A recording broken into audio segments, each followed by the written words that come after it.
Di dunia di mana saat peristiwa kecil bisa mengubah segalanya.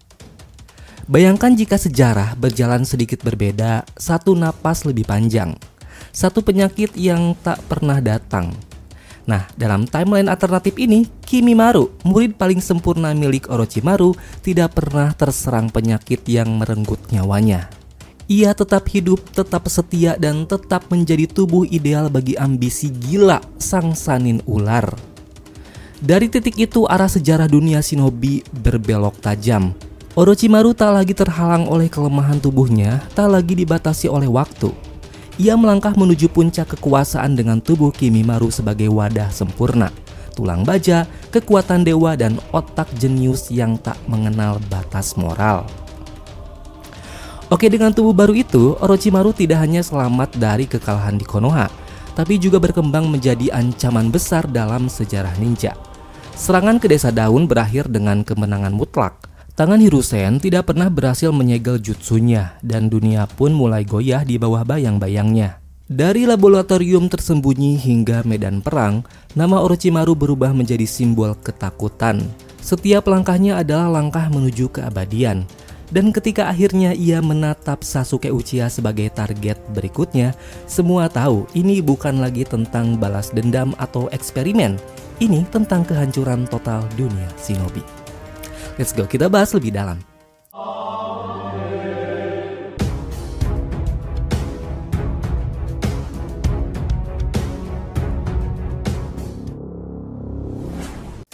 Oh ya, biar terus bisa berinteraksi dengan kamu, subscribe dan bantu ramein video ini ya sob. Yuk kita bahas langsung pembahasannya. Nah, kadang banyak yang lupa nih, tapi rencana awal Orochimaru di Naruto bagian pertama sebenarnya bukan untuk merebut tubuh Sasuke saja, melainkan tubuh Kimimaro. Alasannya simpel tapi gila. Orochimaru ingin memakai Kekkei Genkai Kimimaro, Shikotsu Tsumayaku, kemampuan yang bisa memanipulasi tulang, supaya jadi makhluk yang hampir mustahil dikalahkan. Nah, di masa itu, Kimimaro adalah murid terbaik Orochimaru. Eksperimen paling sempurna yang ia banggakan. Tapi semua itu hancur ketika Kimimaro terserang penyakit misterius yang melemahkan tubuhnya. Ia akhirnya mati muda, dan bersama itu impian Orochimaru untuk memiliki tubuh ideal pun ikut terkubur. Sekarang bayangkan kalau Kimimaro tidak pernah sakit. Dengan tubuh sehat dan kekuatan penuh, Orochimaru pasti bisa mengambil alih tubuhnya dan jadi jauh lebih kuat dari versi manapun yang pernah kita lihat. Cukup hapus penyakit Kimimaro dari timeline, dan seluruh dunia Naruto akan berubah total. Dengan tubuh Kimimaro, Orochimaru bukan cuma punya tubuh sempurna, tapi juga senjata biologis yang mematikan. Bahkan sebelum ritual pergantian tubuh dilakukan. Nah, faktanya Kimimaro seharusnya ikut menyerang Konoha bersama Orochimaru saat melawan Hiruzen Sarutobi. Orochimaru sendiri sempat bilang kalau Kimimaro hadir waktu itu, pertarungan pasti selesai lebih cepat, dan ia tak akan kehilangan kedua tangannya karena jurus River Death Seal. Tapi karena Kimimaro sekarat, Orochimaru terpaksa bertarung sendiri. Dalam versi alternatif ini, kalau Kimimaro hadir, Hiruzen bisa mati tanpa menyegel tangan Orochimaru. Dengan begitu, Orochimaru tetap bisa memakai Edo Tensei dan memanggil shinobi legendaris sesuka hatinya.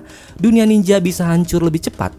Serangan ke Konoha pun bakal jauh lebih sukses. Mungkin tidak sampai menghancurkan seluruh desa, tapi Orochimaru pasti membawa kemenangan besar, membunuh gurunya sendiri dan melumpuhkan kekuatan utama Konoha. Ia tak akan butuh Tsunade untuk menyembuhkan tangannya, dan tubuhnya tak akan cepat membusuk karena tidak terkena segel kematian. Dengan begitu, Orochimaru punya lebih banyak waktu sebelum harus berpindah tubuh lagi. Tanpa ancaman Orochimaru, Tsunade juga mungkin tak akan pernah kembali ke Konoha. Tidak ada pertempuran melawan Kabuto, tidak ada momen di mana Tsunade tersentuh oleh tekad Naruto. Dan mungkin tidak ada Hokage kelima untuk waktu yang lama. Konoha bisa terjebak dalam kekosongan kepemimpinan, sementara Orochimaru bebas memperkuat dirinya di balik layar. Lalu bagaimana dengan Sasuke? Walau sudah punya tubuh Kimimaro, Orochimaru tetap akan menargetkan Sasuke pada akhirnya. Tubuh Kimimaro bisa bertahan 3 hingga 4 tahun saja sebelum rusak. dan Orochimaru pasti mulai mencari inang baru yang lebih muda dan kuat. Sasuke dengan Sharingan-nya tetap jadi pilihan sempurna, apalagi setelah gagal mendapatkan tubuh Itachi. Nah, bedanya kali ini Orochimaru jauh lebih berbahaya karena sudah berangkat dari titik kekuatan yang jauh lebih tinggi. Dengan tubuh Kimimaro, Orochimaru bisa melatih Sasuke dengan sabar sambil menunggu waktu yang tepat untuk merebut tubuhnya. Ia tak perlu terburu-buru seperti dulu. 3 atau 4 tahun kemudian, dunia ninja mungkin akan menyaksikan kelahiran Orochimaru versi paling berbahaya, kombinasi tubuh Kimimaro dan Sharingan Uchiha. Singkatnya, kalau Kimimaro tidak pernah sakit, dunia Naruto akan jauh lebih kelam. Orochimaru akan menang melawan Hiruzen, Tsunade mungkin tidak akan pernah jadi Hokage, dan keseimbangan dunia ninja bisa hancur total. Semua hanya karena satu hal kecil yang berubah. Kimimaro tetap hidup. Oke, bayangkan dunia Naruto dalam timeline alternatif yang benar-benar gila ini. Kimimaro tidak pernah jatuh sakit dan Orochimaru berhasil menjalankan rencana aslinya tanpa gangguan. Ia mengambil tubuh murid terbaiknya sebelum Sasuke bahkan sempat muncul dalam pikirannya. Dengan tubuh Kimimaro yang sehat, Orochimaru bisa mengutusnya untuk misi besar ke Konoha menggantikan Zone 4 yang dulu dikirim menjemput Sasuke. Nah, bedanya kali ini tim ini bukan lagi Zone 4 melainkan Zone 5 dengan Kimimaro sebagai pemimpin dan kekuatan mereka meningkat berkali-kali lipat. Dalam kondisi itu, misi penyelamatan Sasuke yang dilakukan tim Shikamaru pasti berakhir tragis. Gaara dan Rock Lee yang dulu bisa menahan Kimimaro hanya karena penyakitnya, kali ini takkan punya kesempatan. Versi sehat Kimimaro adalah bencana besar. Dan ya, tanpa penyakit yang menggerogoti tubuhnya, pertarungan itu jelas akan berubah jadi pembantaian. Orochimaru pun tak perlu terburu-buru mengganti tubuhnya, ia hanya tinggal menunggu murid kesayangannya kembali, lalu memindahkan jiwanya ke tubuh yang sempurna itu. Kalau benar ini terjadi, kekuatan Orochimaru akan melonjak ke level yang hampir tidak manusiawi. Tubuh Kimimaro saja sudah dianggap cukup kuat untuk menandingi Hokage seperti Hiruzen. Apalagi jika digabung dengan ilmu terlarang Orochimaru. Sikot Sumayaku milik Kimimaro memberinya tulang sekeras baja, tajam seperti pedang surgawi, dan pertahanan yang bahkan pasir Gaara tak mampu menembusnya. Tambahkan kecerdikan Orochimaru, regenerasi serta jutsu ular yang mematikan. Hasilnya bukan lagi shinobi, tapi monster sejati. Kimimaro versi Edo Tensei saja masih mampu menghabisi puluhan samurai dan bertahan melawan bayangan Naruto dalam mode KCM1, klon yang setara dengan kekuatan tingkat Hokage. Ini menunjukkan betapa mengerikannya potensi Kimimaro saat hidup. Kini bayangan versi hidupnya yang bisa sepenuhnya mengendalikan Curse Mark tahap kedua lalu menjadi wadah bagi jiwa Orochimaru. Orochimaru akan mencapai bentuk sihir yang bahkan Madara pun mungkin harus pikir 2 kali untuk menantangnya. Nah, dalam dunia seperti itu, perang dunia ninja keempat mungkin takkan pernah terjadi. Orochimaru versi Kimimaro akan lebih dulu melancarkan perang global, memimpin pasukan Edo Tensei dan ular raksasa melawan 5 negara besar shinobi. Maksudnya tak akan ada Akatsuki, tak akan ada Madara, bahkan mungkin tak ada Naruto yang bisa menghentikannya. Dunia ninja akan berlutut di hadapan Orochimaru, makhluk sempurna yang lahir dari tubuh tulang baja Kimimaro dan otak gila sang Sannin ular. Tubuh Orochimaru di versi ini bisa dibilang adalah puncak dari obsesi yang ambisinya selama hidup. Kalau dulu ia selalu terhambat oleh tubuhnya yang rapuh dan penuh batasan, sekarang semuanya berbeda total. Dengan tubuh Kimimaro, Orochimaru mendapatkan wadah yang nyaris sempurna, tulang sekeras baja, daya tahan luar biasa, dan potensi regenerasi yang sulit ditandingi. Nah, ditambah lagi, kalau ia benar-benar berhasil menguasai Sage Mode, itu artinya tubuh barunya bisa menahan energi alam tanpa hancur seperti dulu. Kombinasi ilmu terlarang, kecerdikan ekstrim, dan kekuatan alami ini menjadikan makhluk yang nyaris mustahil dikalahkan. Kalau dalam versi aslinya, Orochimaru bisa ditipu dan dikalahkan oleh Sasuke lewat trik serta serangan cepat. Kali ini ceritanya lain. Orochimaru dengan tubuh Kimimaro bukan lagi ilmuwan gila yang tubuhnya melemah, tapi monster sejati yang stabil dan mematikan. Dengan Sage Mode, setiap gerakan akan jauh lebih cepat, setiap serangan lebih presisi, dan inderanya jauh lebih tajam. Ia bahkan bisa merasakan pergerakan lawan hanya dari getaran cakra di udara. Tak ada tempat aman untuk bersembunyi dari Orochimaru semacam itu. Nah, dalam kondisi tubuh yang sempurna, Orochimaru tentu akan menyempurnakan semua jutsunya, terutama Edo Tensei. Kalau Kabuto saja mampu menghidupkan para legenda dan menjadikan pasukan perang yang hampir tak terkalahkan, Orochimaru versi ini pasti bisa lebih dari itu. Ia bisa menciptakan versi baru dari Hashirama, Tobirama, atau bahkan mungkin Madara dengan peningkatan kekuatan yang ia desain sendiri. Tak hanya membangkitkan, tapi memodifikasi mereka. Bayangan pasukan Edo Tensei di bawah kendalinya yang tak hanya setara dengan kekuatan hidupnya, tapi melampaui batas manusia. Dengan kemampuan itu, Orochimaru bisa memusnahkan Akatsuki tanpa perlu repot-repot turun tangan. Cukup kirim pasukannya dan dunia ninja akan terguncang. Sementara itu Sasuke yang selama ini menjadi muridnya akan tumbuh kuat, tapi tetap seperti bayangan kecil di bawah sosok gurunya yang semakin sempurna. Di mata Orochimaru, Sasuke hanyalah langkah berikutnya dalam proses penyempurnaan dirinya. Dan kalau saat itu ia memutuskan untuk mengambil tubuh Sasuke, situasinya akan jauh berbeda dari versi asli. Ritual perpindahan tubuhnya tak lagi seperti memiliki celah, dengan tubuh Kimimaro yang bisa menahan segala tekanan, serta Sage mode yang membuat presisinya meningkat tajam. Ia akan tahu setiap gerakan, setiap niat Sasuke sebelum dapat dieksekusi. Bahkan jika Sasuke mencoba melawan di dimensi ritual itu, peluangnya hampir nol. Dan untuk hasilnya, mungkin dunia ninja akan menyaksikan kelahiran makhluk baru, perpaduan antara kecerdikan Orochimaru, tubuh Kimimaro, dan kekuatan Sharingan Uchiha. Sosok yang bukan sekedar jenius ilmiah, tapi juga petarung sejati dengan penguasaan ninjutsu dan genjutsu di level dewa. Dunia ninja belum pernah menghadapi sesuatu seperti ini dan jujur saja mungkin tidak akan pernah siap untuk melawannya. Coba kamu bayangkan jika Orochimaru benar-benar berhasil menguasai tubuh Sasuke. Dalam skenario ini, tanda kutukan yang selama ini dikenal sebenarnya bisa dibilang bentuk energi Sage yang tidak murni, masih liar dan tidak stabil. Namun Orochimaru berbeda, ia sudah berlatih langsung di bawah bimbingan ular bijak, sehingga menguasai Sage mode sejati versi naga. Nah, dengan kekuatan itu, ia bisa menandingi energi Sage milik siapapun. Bahkan jika Sasuke mencoba menjebaknya dengan genjutsu paralis sekalipun, saat itulah Orochimaru akan menukar tubuh Kimimaro yang kuat dengan tubuh Sasuke yang jauh lebih unggul. Sasuke di fase heavy jelas jauh lebih kuat daripada Kimimaro. Dan kekuatan barunya ini akan menjadi titik awal bagi Orochimaru untuk meluncurkan rencana gilanya, menghancurkan dunia shinobi. Sejak awal, Orochimaru memang sosok yang haus kekacauan. Ia pernah ingin menghancurkan Konoha hanya karena ingin melihat perubahan besar terjadi.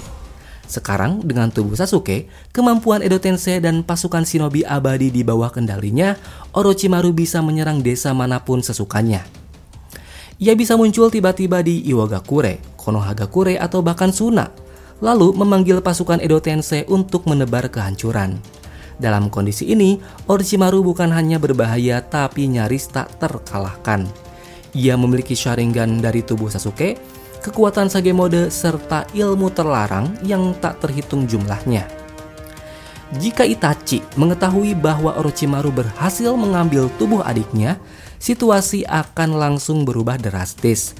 Itachi pasti akan bergerak, ia akan berusaha mencari Orochimaru dan mungkin mencoba menyelamatkan Sasuke. Dalam ritual perpindahan tubuh Orochimaru, diketahui bahwa jiwa-jiwa tubuh sebelumnya tidak benar-benar lenyap, melainkan terjebak di alam spiritual milik Orochimaru. Artinya, ada kemungkinan Sasuke masih bisa diselamatkan, apalagi Itachi adalah shinobi jenius dengan segudang pengetahuan dan teknik penyegelan. Ia mungkin akan mencari cara untuk menarik jiwa Sasuke kembali. Namun masalahnya, apakah Itachi bisa melawan Orochimaru dalam kondisi seperti ini? Dengan pasukan Edo Tensei yang tak terbatas, peluangnya sangat kecil.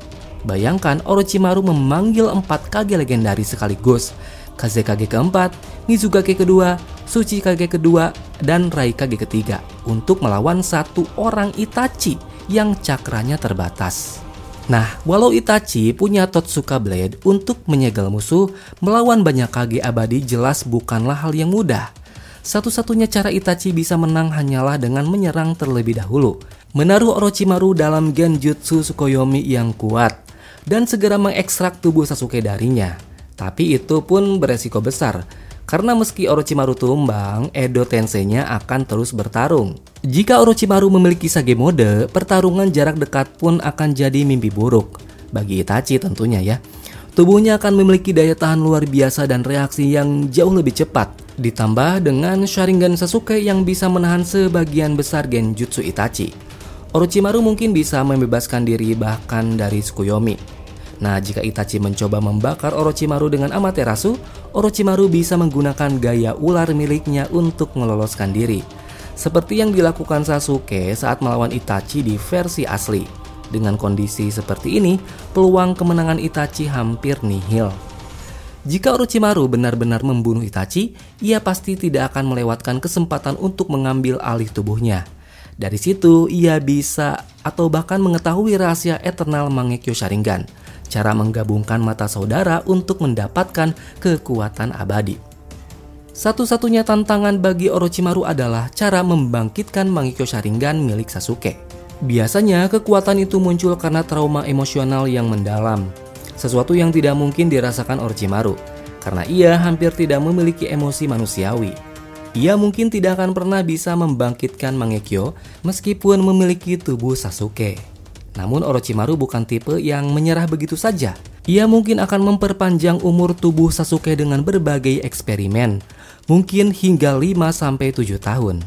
Dalam waktu itu, ia pasti akan menemukan cara untuk memicu Mangekyo secara buatan, entah lewat simulasi trauma atau manipulasi genetik.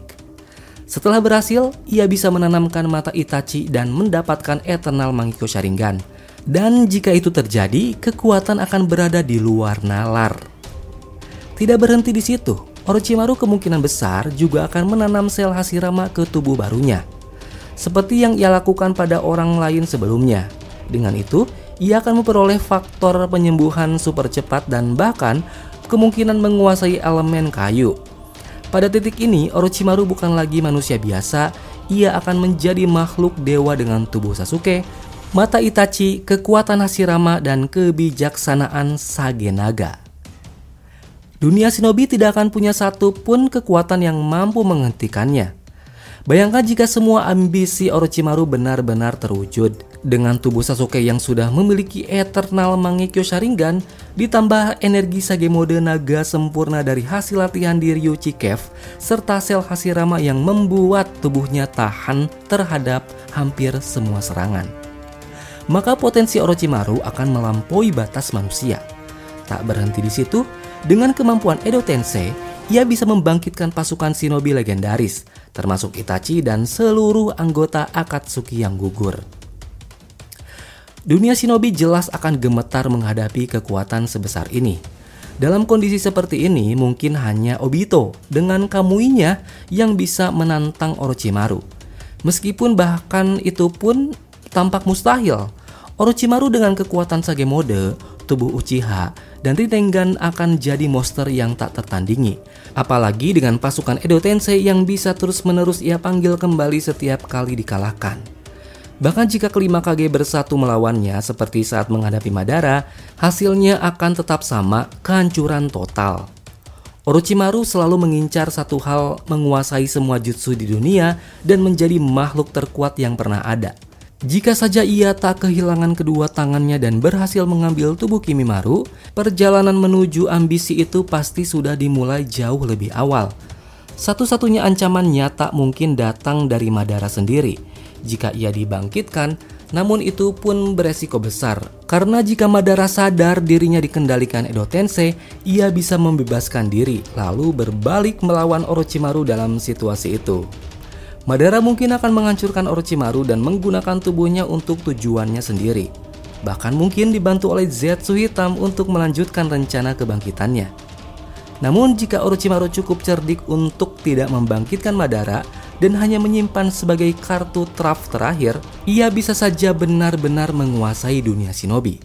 Bahkan jika seluruh negara besar bersatu melawannya, perang itu akan menjadi bencana yang menghapus separuh dunia.